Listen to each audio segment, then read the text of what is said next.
One big question that you probably need to ask yourself if you're thinking about hiring a financial advisor or a financial planner is, do I need an advisor at all? So there are lots and lots of resources online and elsewhere that can help you educate yourself on just about any topic related to personal finance. So there's also a ton of resources um, that would explain to you that you can do it yourself and don't pay someone for things that you can do yourself. So I'm a practicing financial advisor, but I definitely come across people that probably don't need an advisor at all because they are very interested in the topic. They like doing research. They like analyzing their own personal finances and diving into the weeds of any topic, even if they're kind of starting from scratch on the knowledge themselves. So short version of the answer is not everyone needs a financial advisor. However, here's kind of a good shortcut to figure out if you might uh, be a candidate for hiring someone or continue to work with someone versus doing it yourself or dividing the responsibilities for what a comprehensive advisor or planner might work on.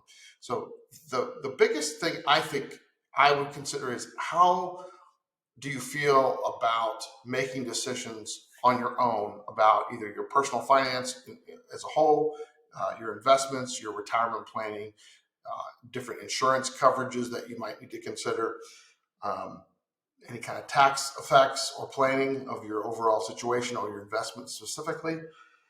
And if you have a business of some sort, how comfortable are you making those decisions on your own in terms of uh, strategy or taxes or how to reinvest in the business? So if you feel overwhelmed and anxious or nervous or worried that you're missing something, or you just don't enjoy or want to learn about the ins and outs of planning, I think that's the obvious sign that it's worth going down the road to look for someone to work with. So a lot of online talk will say, well, you can do it. You can learn. It's okay. You have to take charge of your own stuff. And I think that's good advice if you're ready to do that and want to. But I find in my life, a lot of things I don't want to learn about. I don't want to get in the weeds. I don't want to understand it, or at least I don't want to invest the time, especially if it's home maintenance or vehicle maintenance or a lot of things that are mechanical. I don't find them interesting. I don't feel confident in my knowledge. I don't really want to spend the time to learn what I would need to know, not enough to feel confident to do things myself. So my time and energy is usually spent finding hopefully the right professionals to help my family with those things. So that's the number one thing that kind of helps you determine if you need an advisor or you might need an advisor or a financial planner, is how comfortable I am with the uncertainty of things that I'm not yet knowledgeable on. So if you feel confident in your ability to go learn, dive in, and keep up, I'd say go for it and always be looking to reevaluate that conclusion. But you don't necessarily need a financial advisor or financial planner. If you definitely think you need somebody, I think I would go look for someone comprehensive, and there's other resources I've put out about how to do that. But start there. If you're not sure, if you're kind of in the middle ground, which is one reason you may have be watching this, is if you like to have knowledge, but you don't want to do it all yourself, but you also don't like the idea of handing over all your trust and confidence to one person. One way you could kind of go through that is to look for a person or a resource or approach in each domain of financial planning, kind of the big things an advisor or planner would help you with. For example, for your investment allocation and ongoing decisions about investment management, whether that's more active or more passive, buy and hold, you could look for a resource just for that. And a lot of advisors, unfortunately, focus just on investments, and a lot of consumers of financial planning think that the investments are the only thing. They're not, but it's very easy to find someone who will help you focus on investments. It's a little harder to find someone who will do it on a limited engagement, but there's some investing platforms where you can work through Fidelity, Vanguard, bigger places like that, or more newcomer, what you might call a robo-advisor. You could work with them, go through their process, and pick a portfolio. There'll be some cost, but usually it's lower than a more comprehensive full-service financial planner or advisor might be, or at least a lot of the time. So you can work on the investment specifically and get that set up without having to commit to an ongoing relationship that feels like you're getting married or something. You can just do more of a, I just need you for this job, and let's focus on the investment to get that set up, and at least take that off your plate. And I know for a lot of people, that's what leads them to look for an advisor is, I've got this money, either I've inherited it, I've gotten married, divorced, I'm retiring, I'm changing jobs. There's something driving the feeling that there might be a need for someone to help with investments. So that's one big chunk, obviously, of what looking for an advisor or not is going to become be part of. So then related but separate to that is retirement planning itself. So determining how much do you need to live on. When might you want to have your money be working for you instead of you working for money, or at least have the option, sort of make work optional. Most comprehensive advisors are going to also do retirement planning, not just investment management or allocation.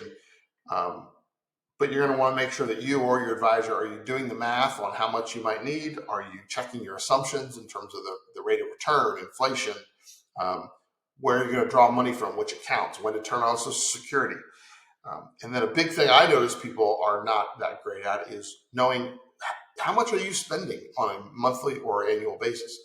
And that affects people even that have very good incomes, but they have a good enough income that they're spending less than they make. So they don't really feel the need to track it. And it can get muddled pretty quickly on how much is actually going out the door, not just the things you can name like mortgage and food and car payment and whatever. What are you actually spending, including travel, including the one-time things that you don't think about as spending because it's only one time. But if it's every year, it's not one time. If it's Christmas, if it's travel, if it's et cetera. So retirement planning has all those pieces to it. And if you can find someone that will do that as part of the comprehensive package, and that's what you're looking for, great. If you're going to do it yourself and you really enjoy it, that works too. You could probably find someone to do each of these pieces on a project basis. Again, the investment management, there are a plethora of options. Retirement planning, if you're just doing that, there are some good resources and podcasts, YouTube channels, and advisors who do a flat fee consulting where you're paying a fixed dollar amount. And that could be a great investment if you're comfortable with taking the plan and sort of monitoring it yourself, or going back and paying for advice when you need it. Those people are out there. So that's a good middle ground for do it yourself versus hire someone and work with them for the rest of your life. So there are resources in between.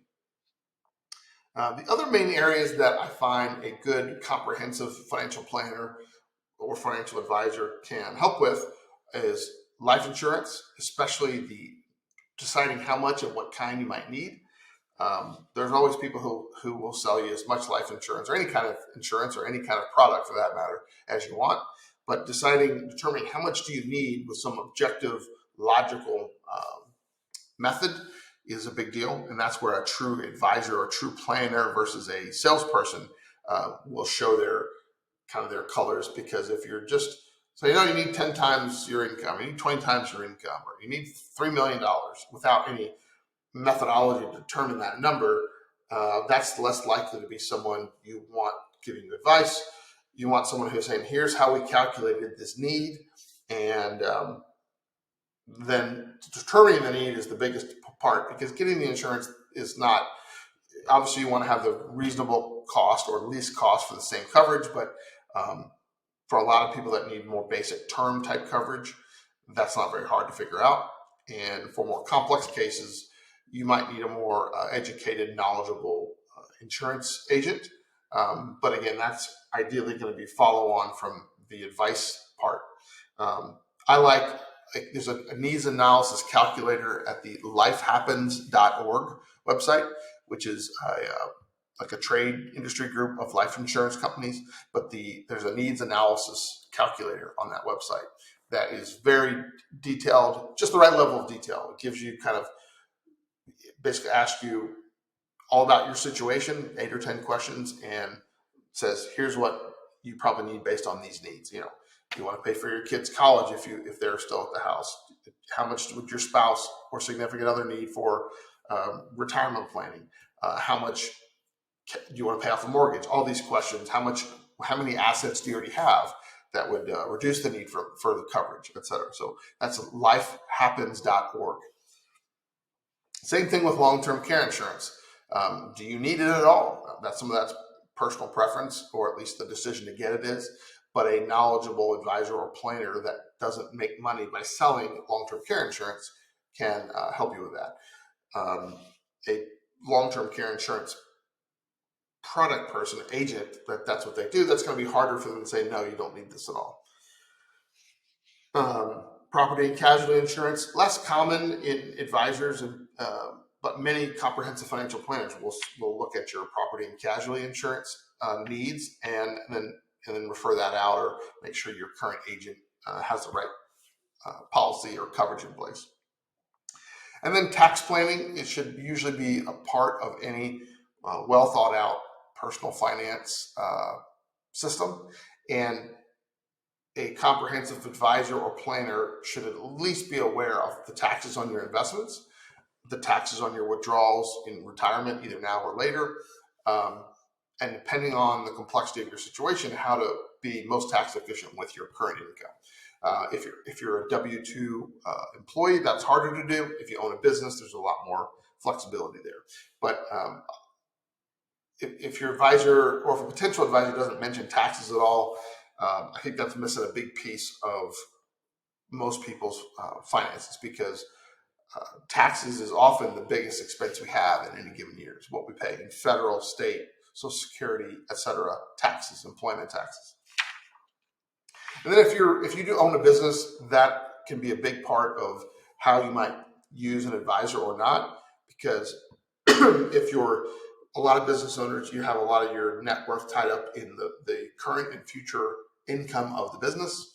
And so you want to make sure you're thinking through not just the money you've carved off for investing outside the business, but the impact of the business could be way more dramatic than anything in your investing portfolio, especially early on as you shift your potential assets from in the business. And if you're saving outside the business, certainly you want to take care of both sides. But I think it's easy for advisors that focus on investments to only focus on what's outside the business without really thinking about what's in the business, and is this money that's coming out, is it best used there, or should it be reinvested in the business, tax impacts, et cetera. So those are some of the things that you'd be thinking about. How comfortable am I either doing those disciplines myself, that's investing, retirement planning, life insurance, long-term care insurance, property casualty, potentially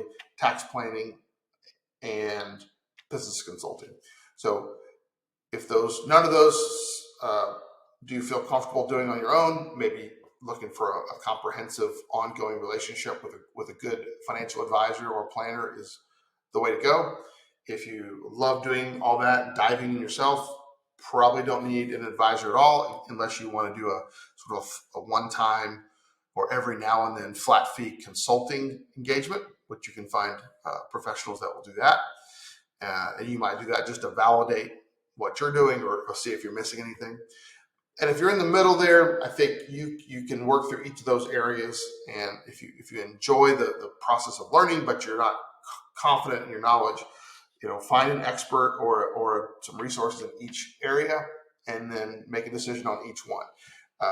As a comprehensive sort of advisor, we are going to be biased towards obviously the more holistic approach, because that middle ground where you're hitting each part on your own, you have to be real careful that you think through how each relates to each other. And if you're really diving in to understand things, that shouldn't be a problem. But that could be a risk there if you're building this great investment plan, but you're not really thinking about the tax consequences of the plan in terms of how you're deferring money now to build up a taxable account later. And so again, there's a lot of moving parts. That's why there's a lot of different professionals and some confusion about who does what. But that's a good way to kind of sort through, do you need an advisor or a planner at all? If I can help, give me a shout, and I'll kind of give you my thoughts on which direction might be best. That do it yourself, the do it each part at a time, or kind of find that guide and that person you can work together on the long term to get you where you're going. Thanks.